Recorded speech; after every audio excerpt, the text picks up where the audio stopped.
Кыргыз фармация аркылуу биз мониторинг жүргүзүп, ошо НСОК, НСОМИДтин берген өтүнмөлөрүнүн негизинде мониторинг жүргүзүп биз заявканы кабыл алып, контракттарды түзөбүз. Анын арасында Хофман Ларош производителинин тизмеси бар.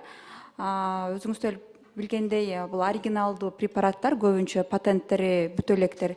Анан алардын баалары сөзсүз түрдө кичине жогору болот женериктерге караганда. Быйыл ошо талкууну чогуу чаран пациентский сообщество менен, эксперттер менен, клинический фармаколог специалисттер менен чогуу чаран жүргүздүк. Эмне себептен ошо оригиналдуу препараттарды алабыз, эмне себептен женериктерди алабыз деп, анан талкуудан Нурбек Медетбекович айтып кеткендей, быйылкы жылкыга ошо тез арада алып келүү азыр өтүнүп атышкандан оригиналдуу препараттардын биякта регистрациясы бар.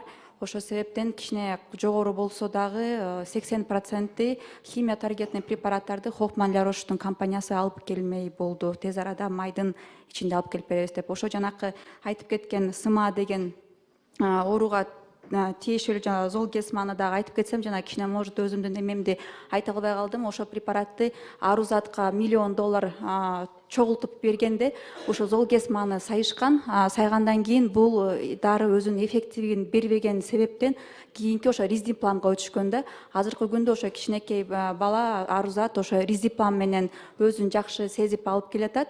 Өкмөттүн госбюджеттен бөлүнгөн ошо 100 миллион каражатына бүгүнкү күндө биз ошо 16 баланы камсыздап берип атабыз Риздиплам менен. Ал дагы Риздиплам бул патенттелген Хофман Лароштун дары каражаты, өзүнүн эффективдүүсүн көрсөтүп келген.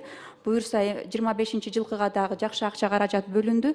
Ошо Риздипламды алып келип берип, ошо 28 баланы камсыздайбыз деп ойлоп келатам.